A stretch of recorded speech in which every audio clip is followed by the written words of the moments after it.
Hi, everybody. First of all, I'd like to let everybody know that this is being recorded.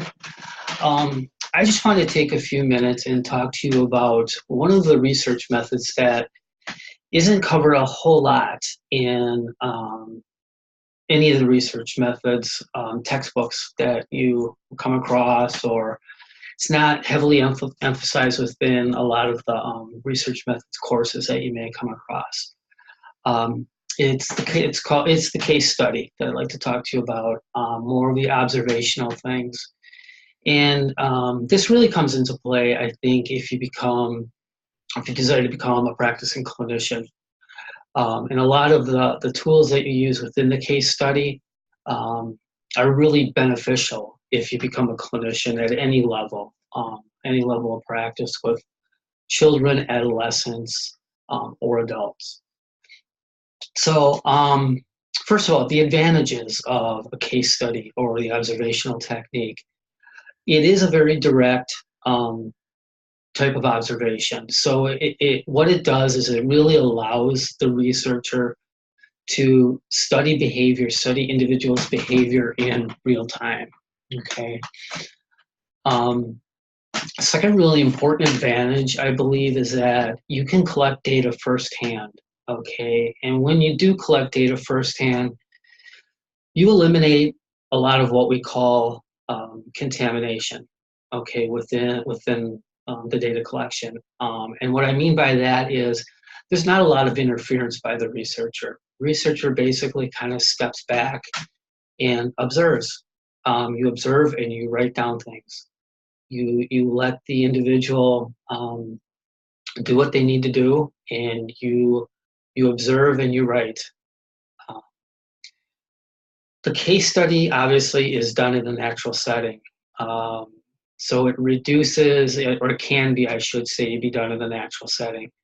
It reduces a lot of that artificiality that you tend to come across within the laboratory.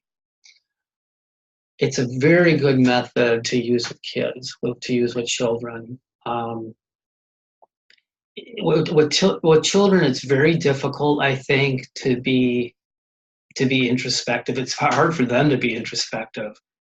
It's hard for kids, sometimes adolescents, to verbalize. It's hard for them to remain attentive. So, placing them in a position where they just need to do whatever they want to do, and we observe as researchers is ideal. It's a great method for observing kids and sometimes adolescents. Um, some of the different methods or the different techniques I say that we can use within the case study, this becomes a little bit more laboratorian, I think. You can use one-way mirrors. You can use video cameras, of course, letting the individual know that you are using a video camera. Um, those two methods become a little bit more sterile, a little bit more leaning towards laboratory, but those are certainly techniques that you can use. Um, Again, with the case study, it happens in a natural setting, but it can become more controlled, and you have control over that controllability within the experimental setting, which is very nice. 4 questions within the case study that just kind of keep in mind as you're going through and you're thinking about doing or performing a case study or using the observational technique is you want to be sure of what you're going to observe, okay?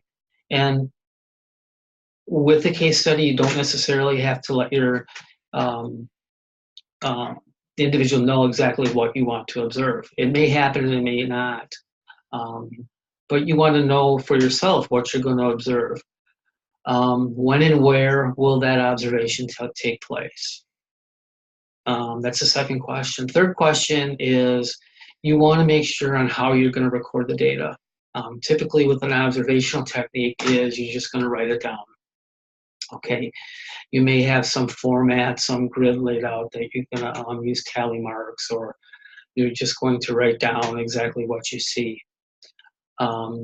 Also, you have the ability to determine how much interference is going to be required. okay, on the researcher's part or on somebody else's part. For example, with kids or children, are you going to allow mom and dad into the observation, or are you going to keep them separate? Are you going to include brothers or sisters into the observation, or are you just going to observe the child? So again, there are a number of different advantages to using the case study, and I think it's always important to kind of think about that in terms of research. The biggest disadvantage, obviously, with the case study is the amount of generalization you can do from case study to case study. But again, if you think about it in terms of a clinical setting, of clinical work, of a therapist, of a psychologist, the methods within the case study, the techniques that can use are sometimes invaluable. And the more you study the case study method, the more you can extrapolate those techniques into your own practice. Sitting with a client and talking with a client and using those techniques and using those observational tools that you have are invaluable. So I encourage you guys to take some time and look at the case study, apart and separate from some of the other more quantitative research method ideas that are out there. It's an important type of observational technique. It's an important type of methodology that I think therapists and researchers kind of forget about, pretty much because of its lack of generality. But Freud based his whole theory on the case study. He did some pretty important work. So I'd like to hear your thoughts and your ideas about this. Thanks.